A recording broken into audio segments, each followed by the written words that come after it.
The 2022 Japanese Grand Prix was wild from start to finish. Max Verstappen won the World Championship once again, but here are things that he probably missed out on because the media was focused on his championship victory.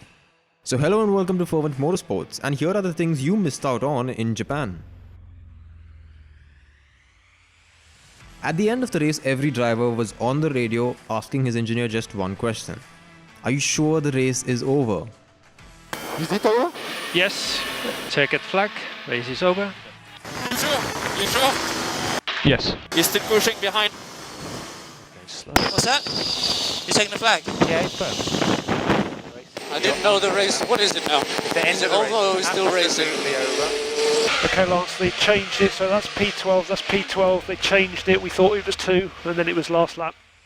Now the Japanese Grand Prix was hit with heavy rain after just one lap of racing and the race was suspended. Formula 1 has only a 3-hour window during which they can finish a race. Now when the racing resumed, there were just 40 minutes left and teams managed only 28 laps of racing. According to Article 5.4 by the FIA Sporting Regulation, the race is supposed to end at the end of the lap following the lap during which the 2-hour period ended. Now this meant as Max Verstappen crossed the line and the clock ran down, he still had one more lap to complete. However, the FIA decided to end it early for some reason. This is why all of the teams were confused as to whether the race had actually ended or not. This is particularly dangerous given that the track was damp and some cars were on a cool-down lap while others were pushing really hard. But of course, the FIA will deny that they were wrong. Last year, they fined Verstappen 40 lakhs for touching Lewis Hamilton's car. Then they also fined Mercedes 20 lakhs this year for not checking if Lewis Hamilton was wearing a nose ring. So the question is, who is going to fine the FIA? Well, it's probably going to be Michael Masi. I hope it is. The race was complete chaos, but you also had Nicholas Latifi who finished in 9th place after starting in 19th. It was a beautiful drive from the Canadian who kept it clean under the most challenging circumstances. Latifi has now scored his first points for the season, but he didn't really know he scored points because of the FIA once again. Do we even get any points with the shortened points? Yes, we got points. Yes, we got points, brother. 2 points. Oh, okay. This comes after particularly tough weekends and a year in general for Latifi. Before the Singapore Grand Prix, Williams announced that they would not be retaining the driver for next year. Then at the Singapore Grand Prix, he suffered a crash with Zhou Guanyu, for which the stewards decided to punish him without even speaking to him. This left Nicholas Latifi furious as he felt that the FIA had treated him differently from other drivers. He said, "I briefly went to see the stewards just because they made the decision without talking to the drivers, which I found a bit strange.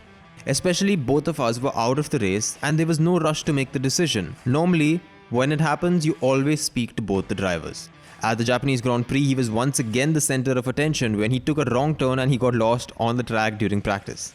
But in his defense, it was pouring in Suzuka and it was his first ever visit to the track. Latifi said that the result of scoring points doesn't change his future in Formula 1, but it is surely a personal boost for the driver.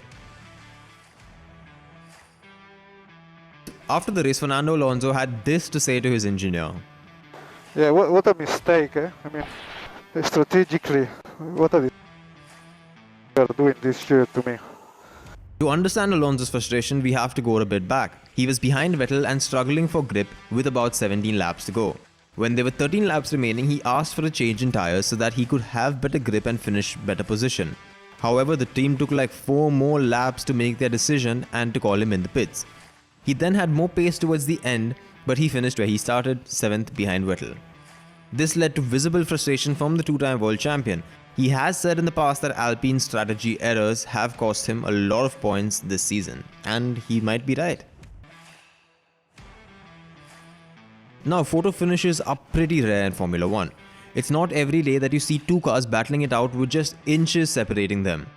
So, when two former world champions were battling it out until the finish line, you'd expect Formula 1 to make the most of it, right? Well, no, they chose to show us the view of Charles Leclerc cutting the chicane like 500 times.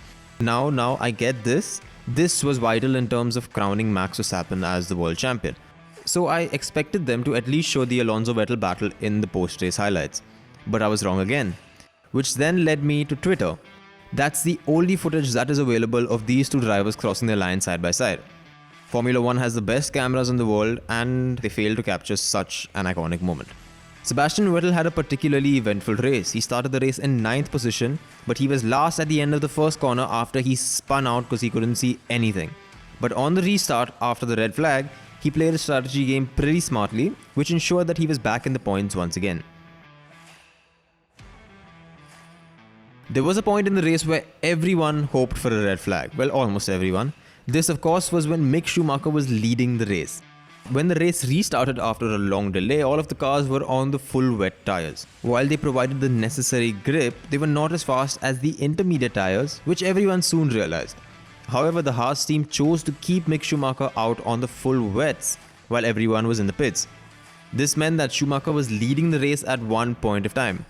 The Haas team said that they were hoping for a red flag or a safety car so that the race could be neutralized. However, this never came and Schumacher eventually fell down the order. It was a risk that Haas was willing to take, but it meant that Schumacher lost valuable points. He is without a seat next year and Haas are rumored to drop him.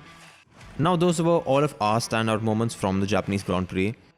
Do you think we've missed any? If we have, just let us know in the comments below, and if you like that video, do remember to subscribe to Firmament Motorsports.